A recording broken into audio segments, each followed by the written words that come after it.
Di po ba mas maganda that while we are monitoring our investments, we will be able to incorporate a discipline of adding to it regularly?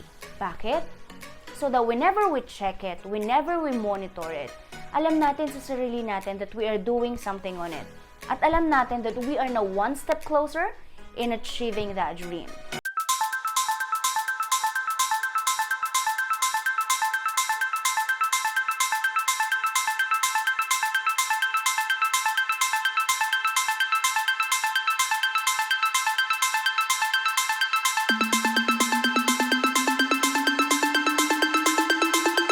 Channel, this is Kim from Rampver Financials. Kamusta po kayo? I hope everyone is doing great and praying that even we are in the midst of pandemic, we'll still be able to keep ourselves and our family safe. Suppose this is your first time dropping by our channel. Welcome. Rampver Financials is one-stop shop for all your financial needs. Our vision is to help people fulfill their financial dreams.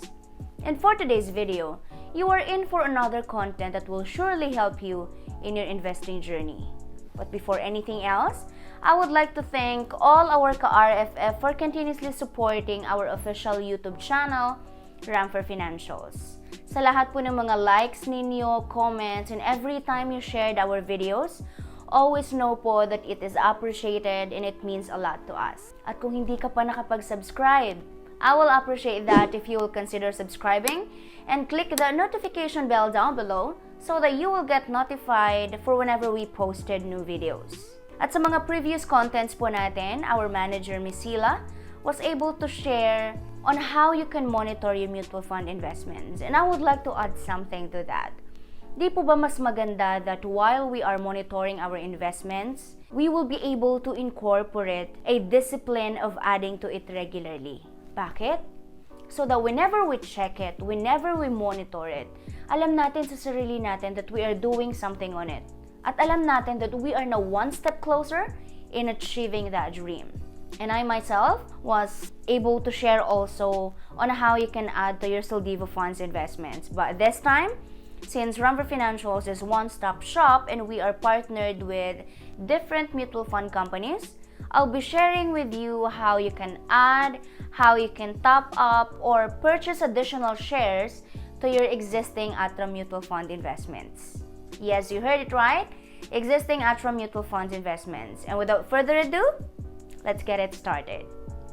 In our investing journey, the challenge always is when and how frequently are you going to add to your investments. So ito po hindi lang po sa may mga ATRAM investments ninyo, but this could also work in all the investments that you have. It would help us if in the first place we have a clear plan as to how much ba ang gusto natin ma-aim after a number of years, so that we can also assess magkano bang kaya kong itabi para sa additional investments ko. So the discipline now will be the schedule. Will you be doing it weekly, monthly, quarterly, annual, or anything that you want?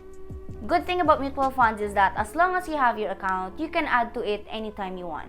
But of course, I'll be sharing with you 6 steps on how you can add to your ATRAM investment. So if this keeps your interest, keep on watching. The step 1 that we have is you have to download the investment application form. I'll be including the link in the description box below, but of course, I'll be sharing with you also on how you can download the investment application form or the IAF right from our official website. So this time, we will be checking out the official website of Rampver. So dalawa lang po yun, no? It's either www.rampver.com or www.invest.rampver.com. So, sa gagawin natin today, we'll be checking Rampver.com. So, lagay lang po natin yon, and then, yung magpa-pop up po sa atin is the homepage of Rampver, wherein we have to scroll down a little bit para makita natin yung forms and guidelines na button kasi magda-download tayo ng form. So, we can see it here in the middle portion. So, just click it, and then we can see now all the mutual fund partners of Rampver Financial. So, click lang po natin ATRAM Mutual Funds, and we can now see all the forms na meron po si ATRAM. So since we'll be downloading investment application form, so click lang po natin itong IAF. And then, it will direct us to another tab. So ito po yung one-pager lang na form natin, wherein kailangan po nating i-download. And we can see here the download button in the upper right corner. So click lang po natin yan, and there you go. You now have your investment application form. So that's for step 1. And then, we will now go directly with step 2, wherein you have to fill out the investment application form. So let's say I'll be adding to my own account and put here my personal details. So we have here the account name, so date, account number, and then the contact number. So, account name po is the name of the investor. Take note po yun, hindi po yung name ng fund where we invested in. So, it's your name. Kung individual ka, just put your name. Pero kung naka-joint ka, lagay mo yung name mo together with your co-investor. So, let's say the date today is April 30, 2021. So, let's just put it there. And then, account number. So, it usually starts with INV. Yung folio number po na tinatawag natin, no? And then, lastly, number. So, kung mapapansin natin, meron tayong dalawang box or initial or additional subscription. Since this is an additional already, so, click lang po natin yung box ng additional subscription. And here, the fund name is the name of the fund where you are invested in. So, let's say I'm invested in ATRAM Alpha Opportunity Funding. So, I'm just going to put the name here, and currency, I'll be using peso. So, I'll put PHP here, and for the gross amount, the minimum subscription is 500 pesos. But let's say I'll put 1,000 here. At sa baba naman niya, makikita natin on what mode of payment ang gagamitin natin to fund our investments. And wherein later on, I'll be sharing it with you. Pero here naman, for me, I'll be using online banking. So, I'll click electronic transfer. For the redemption, we will not be redeeming our funds, so no need to put anything there. So lastly, what we're going to do is scroll it down and then go with the signature over printed name. So put there your name. And then ang gagawin po is ipiprint po natin ito before we sign it. So that's how we do it. This is now your investment application form. And then next step that we have for step 3 is fund your investments. So ano ba yung mga mode of payments available for ATRAM? So you can fund your investment through cash deposits, check payments, online transfers, or remittance.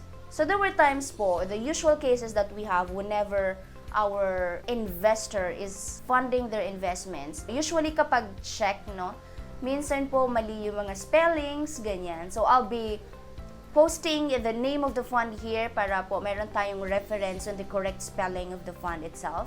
So we have here ATRAM Philippine Balanced Fund Inc., ATRAM Philippine Equity Opportunity Fund Inc., ATRAM Alpha Opportunity Fund Inc., ATRAM Total Return Dollar Bond Fund Inc., ATRAM Asia Plus Equity Fund Inc., ATRAM Corporate Bond Fund Inc., and then lastly, we have ATRAM Unicapital Diversified Growth Fund Inc. So for the bank account details po, you can email your business development officer or your account officer.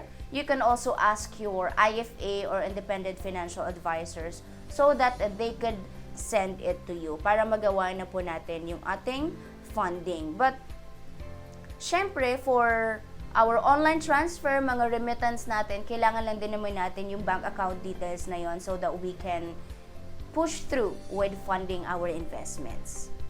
So minimum po na additional subscription is 500 pesos. So whatever po yung mga bank charge ng bangko na gagamitin natin, it is always on top of the 500 pesos. So shoulder po natin yon bilang investor. And then we're jumping now with step 4, wherein you have to submit the investment application form together with the proof of payment to transactions at rampver.com, to your IFA, or to your business development officer for validation and for processing. So they're now going to check it if all details are there and kung correct ba, ganyan. For the proof of payment, usually kasi minsan iba na like walang date, ganyan. So your account officer maybe will going to ask you again if you have another proof of payment like that. And then for step 5, we have to wait for the email confirmation from them kung kanino po ninyo sinend that they have received your IAF and proof of payment for processing. And then few reminders lang po, we have a cutoff time for additional investment which is 9:30 a.m. So whatever documents received within the cutoff time will be processed with the NAVs or the net asset value per share of the same day. So documents received past cutoff time will be processed the following business day.